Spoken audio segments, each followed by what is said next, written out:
South India shopping mall, the wedding Mantra, సరికొత్త wedding collection, South India shopping mall. గజముఖ వదన శరణు గణేశ, గౌరీ పుత్ర శరణు గణేశ, విఘ్న వినాయక శరణు గణేశ. అన్నయ్య అన్నయ్య తీసుకో. అమ్మా దేవుడి పూజ అయిపోయింది, పొట్టపూజ చూడమ్మా. నువ్వు గబగబా టిఫిన్ పెట్టావంటే నువ్వు అటు ట్యూషన్ కి, నేను ఇటు పేపర్ వేయడానికి వెళ్ళిపోవచ్చు. ఈ పాటికి వార్తలో అంటే పేపర్ కోసం పార్లమెంట్కి వెళ్లే రాజకీయ నాయకుల దగ్గర నుంచి బాత్రూమ్కి వెళ్లే బట్టల వరకు ఎదురు చూస్తూ ఉంటారు. నువ్వు త్వరగా వెళ్ళి టిఫిన్ రెడీ చేయి. వెళ్తున్నాను.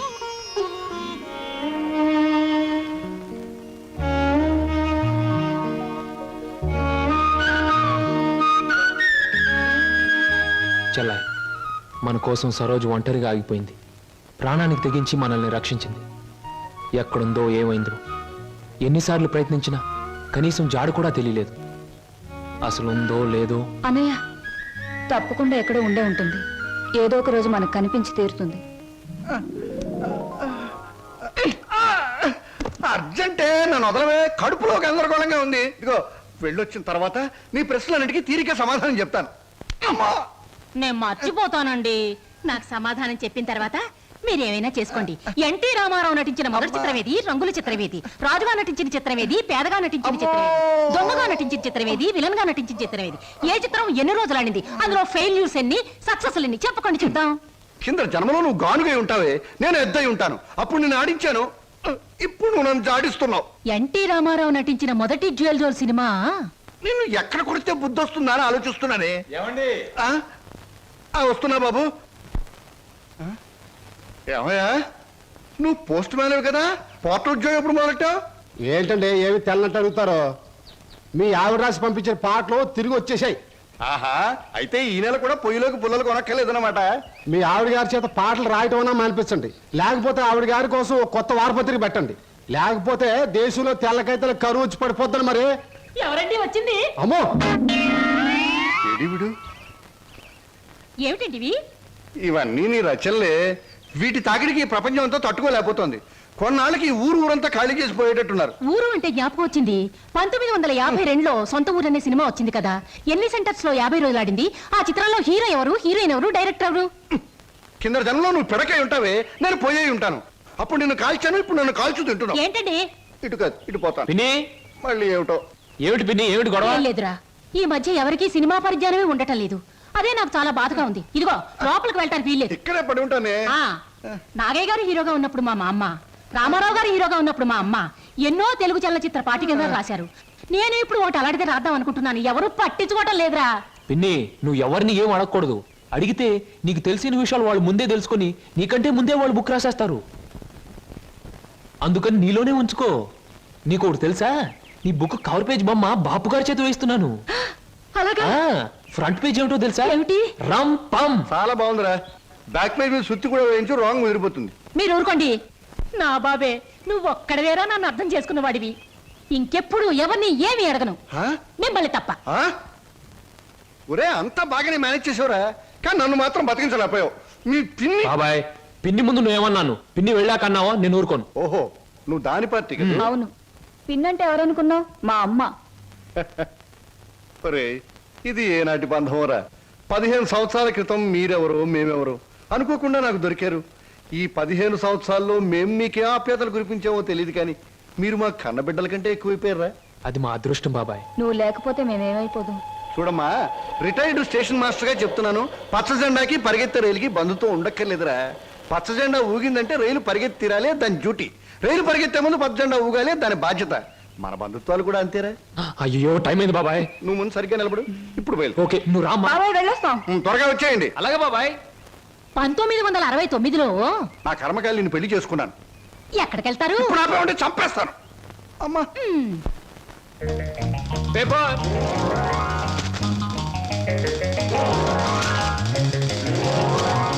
పంతులు గారు, పేపరు. అమ్మయ్యా.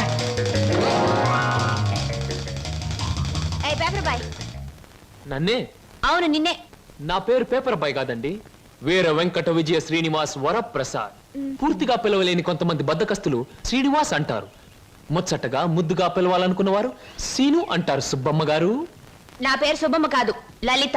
ఓహో, మరి మిమ్మల్ని ముద్దుగా విని పిలుస్తారు లల్లి అనా? పిల్లి అని నీకెందుకు?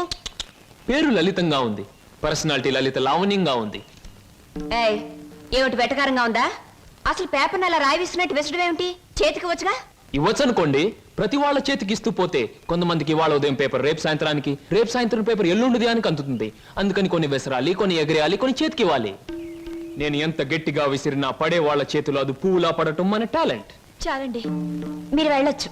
చూడండి, ఆ పేపర్లో పేజ్ నంబర్ 4 కాలం నంబర్ 3లో ఆడవాళ్ళకు పనికొచ్చే ఉద్యోగాల ప్రకటన ఉంది. నేను ఉద్యోగం కోసం ప్రయత్నిస్తున్నట్టు ఇతనికి ఎలా తెలుసు?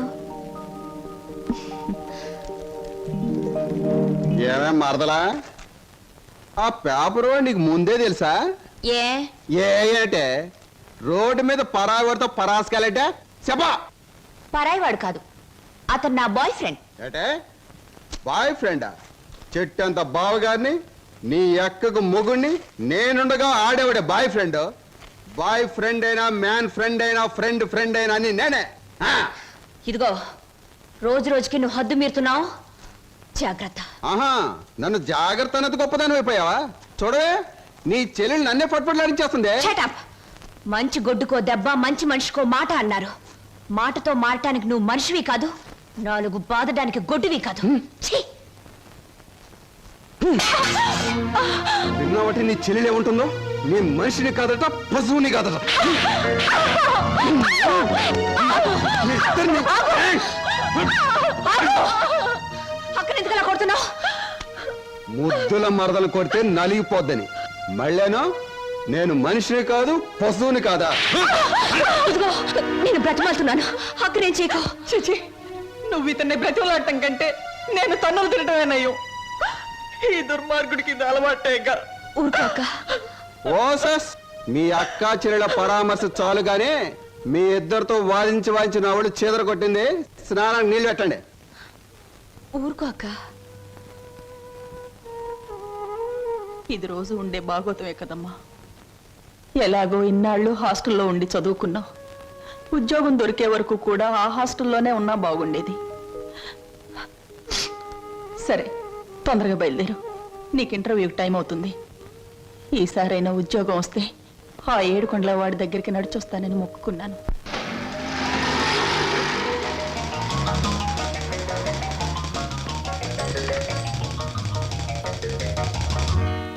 నువ్వు ఆ, నువ్వు పేపర్ బాయ్ కదూ, మరి ఆటో? ఏమిటండి అలా ఆశ్చర్యపోతారు? చూడండి, జీవితం గడియారం లాంటిది. 1 నుంచి 12 వరకు నడిచే ముళ్ళు ఒక్కో చోట ఒక టైం నుంచి పెడతాయి. అలాగే నేను గడియారంలో ముళ్ళు లాంటి వాడిని. జీవితంతో పోటీ పడి తిరుగుతూనే ఉంటాను, గెలుస్తూనే ఉంటాను. పదండి పదండి. నువ్వెక్కడికి? ఎక్స్క్యూజ్ మీ, నేను ఇంటర్వ్యూకేనండి. నువ్వు ఇంటర్వ్యూకా? నేను బిఏ పాస్ అయినండి.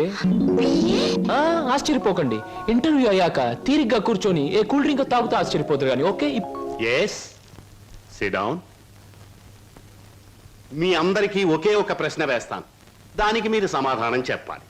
నాకు నచ్చిన సమాధానం చెప్పిన వాళ్ళకి అపాయింట్మెంట్ ఆర్డర్ వస్తుంది. ఓకే? ఓకే? Okay sir. ఏమనుకుంటావమ్మా? ఏమున్నాయి? తట్టలుగా బేల్పూరి, థాయ్పూరి, సేవ్పూరి, పాన్పూరి ఉండాది. గిన్నెలుగా ఇడ్లీ దోశ ఉండాది. ఆంకలుగా పెసరట్టు ఉండాది. డ్రమ్ములుగా కాంపి టీ ఉండాది. బకెట్లుగా సాంబార్ ఉండాది. చేతులు వేస్తామా కాలు కొంటది, నోట్లో వేస్తామా చల్లగా ఉంటది, కడుపులో వేస్తామా అడుక్కుంటది. ఏం అడుకుంటా అడుకోమా, లోపల ప్లేట్ కడుకోవాలా? రే నోరు మీద. వీడు మద్రాస్కి ఆంధ్రాకి మధ్య బార్డర్లో పుట్టాడండి. అందుకే వీడి భాష అటు ఇటు కాకుండా అయిపోయింది. ఈ టైంలో వీరికి కావాల్సింది కూల్ డ్రింక్. నా డ్యూటీ అయిపోయింది, నాకు కూడా కూల్ డ్రింక్ పట్టుకురా పో. కస్టమర్స్ కి ఎప్పుడు ఏం కావాలో ఎలా కావాలో తెలుసుకుని అడగకుండానే సర్వ్ చేయడం కూడా మన ఎక్స్ట్రా టాలెంట్. వేడెక్కి నేను నిరుద్యోగులు కావాల్సింది కూల్ డ్రింక్. తీసుకోండి. మీరు గడియారం? ఏమిటండి నువ్వులో నుంచి మీరులోకి జంప్ చేశారు? నా గడియారంలో ఈ ముళ్ళు ఇక్కడ సర్వర్ గా పార్ట్ టైం జాబ్. చెప్పండి. ఏం చెప్పమంటారు? పోనీ నన్ను చెప్పమంటారా? చెప్పండి. మీకు అక్కగారు ఉన్నారు, చాలా మంచివారు. మీకు బావగారు ఉన్నారు, చాలా మంచివారు కారు. మీరు చదువు పూర్తి చేసుకుని ఉద్యోగం కోసం కాళ్ళు అడిగేలా తిరుగుతున్నారు. am I right? ఎవరో చెప్పకుండా మీకు ఇన్ని వివరాలు ఎలా తెలుస్తాయండి? తెలుసుకోవాలనుకున్న విషయం తెలుసుకోవాలనుకున్న టైంకి కరెక్ట్ గా తెలుసుకోవడం మన టాలెంట్. మీకు ఉద్యోగం కావాలి అంతేగా? అదేదో కూల్ డ్రింక్ ఇచ్చినంత సులువుగా చెప్తారేమిటి? అవునండి, నేను అబద్ధం చెప్పడం లేదు, నిజమే చెప్తున్నాను. Is it? ఎస్, మీరు నిజంగానే ఉద్యోగం చేయాలనుకుంటే ఇదిగో నా విజిటింగ్ కార్డ్. ఇదేమిటి? ఇది విజిటింగ్ కార్డా? విజిటింగ్ కార్డ్ ఎలా ఉన్నది అన్నది కాదు ప్రశ్న, అసలు అక్కడ ఉద్యోగం ఉన్నదా లేదా అన్నది ఆన్సర్. మీరు కరెక్ట్ గా 6 గంటలు అక్కడ రండి. If you want cool drink తీసుకోండి, బిల్ నేను పే చేస్తాను.